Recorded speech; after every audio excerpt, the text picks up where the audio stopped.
My name is Dan, and every week I share with you guys my comic book reviews on a weekly basis.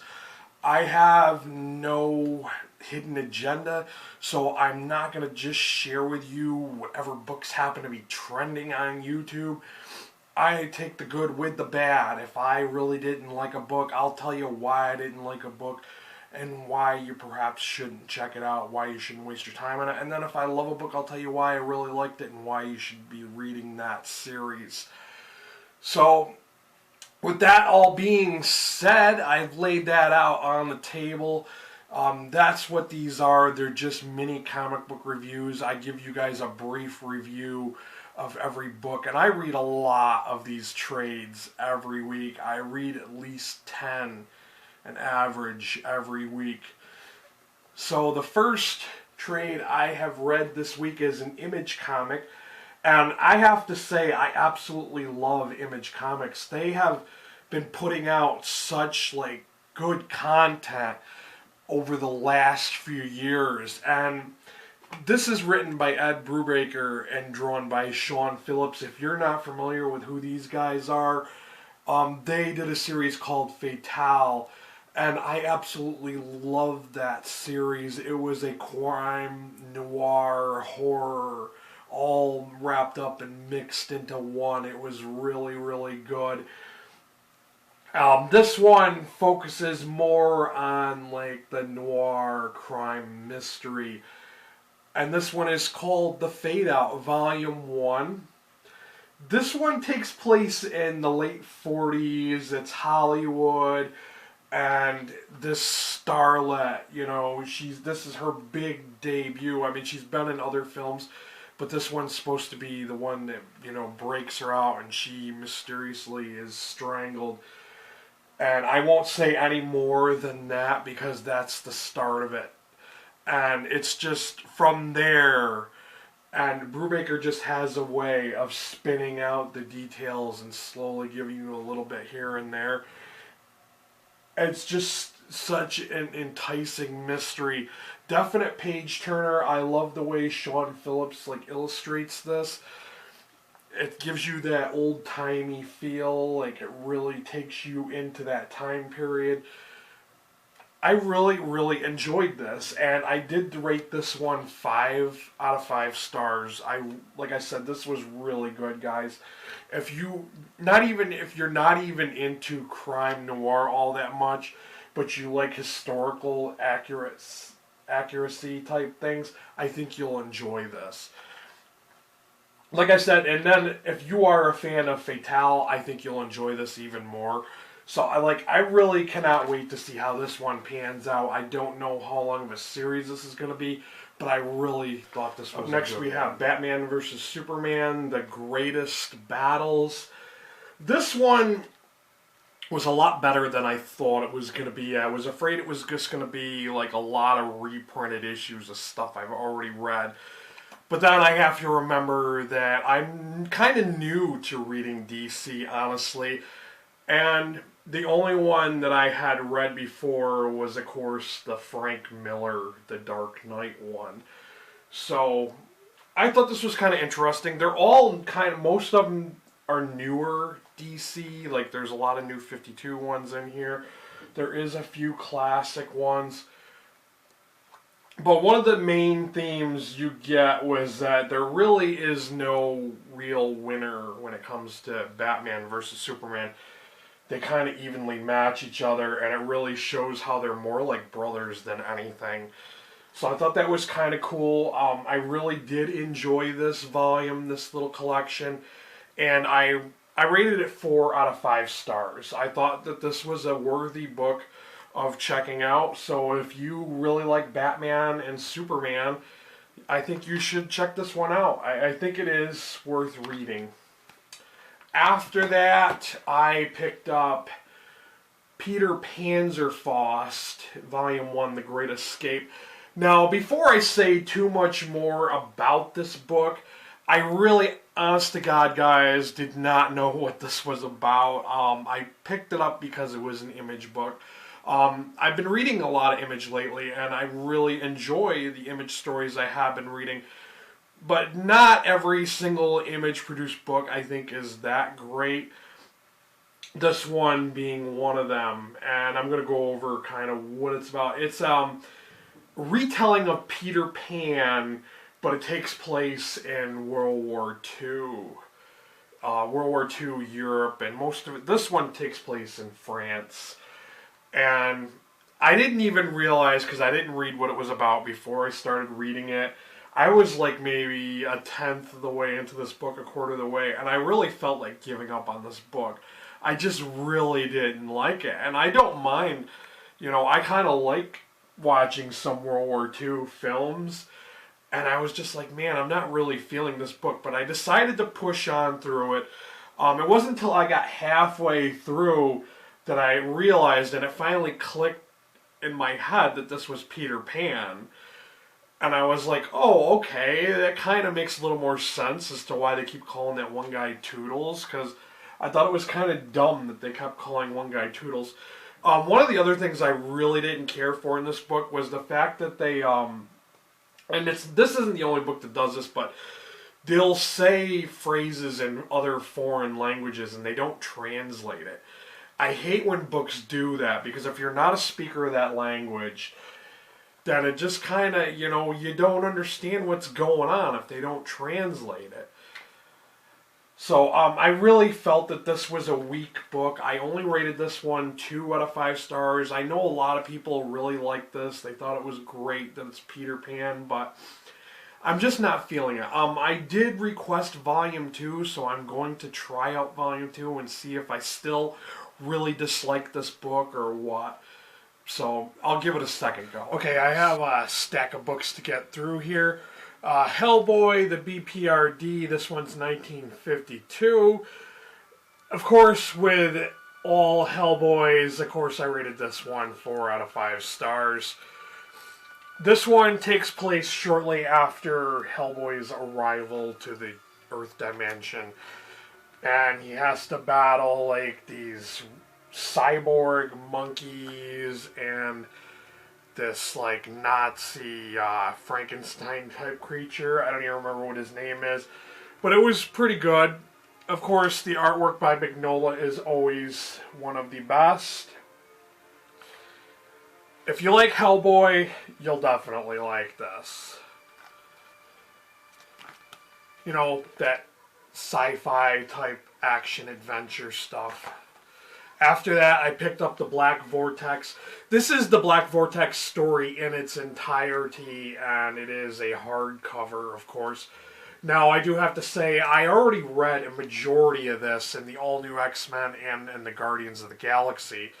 So a lot of this was just reprinted material that I had already seen. Those stories on their own, I thought were 4-star stories. But this, as a whole, I just thought it was only 3 stars. I felt like even though this was the total story, it still felt like there were too many loose ends. Like, I kind of got lost near the end as to what was going on. I understand that they kind of solved everything that the Black Vortex had fixed. I thought sometimes it was kind of cool how the Black Vortex, made people into better, images of themselves, and then other times they were really lame. The all-new X-Men ones were really super lame, and I think that's kind of why I was thinking, yeah, this is a 3-star book just because of that. And after that, I read New Avengers: A Perfect World. Of course, this was another one. I didn't remember having already read this. If you have already read the Everything Dies storyline, then you've probably already read this. This was a reprinting of it just for the New Avengers. I'll briefly show you some of that in the inside. I think I rated this one 4 out of 5 stars because this was the better part of that Everything Dies story. So, and after that, I picked up Punisher War Journal Classic. This is Volume 1. This is really, this is going to be my first exposure to the Punisher. I've never read Punisher before. And it just kind of, it's late 80s and... or the 80s, and couldn't get into it. Like, I thought it was okay. It's an average book. I rated it 3 out of 5 stars. The only thing that made this worth reading were the cameos by Wolverine and uh, Daredevil. So that was worth it. S.H.I.E.L.D. Nick Fury versus S.H.I.E.L.D. I thought I would really enjoy this, and I have to tell you guys, I hated it. I only rated this one 1 out of 5 stars.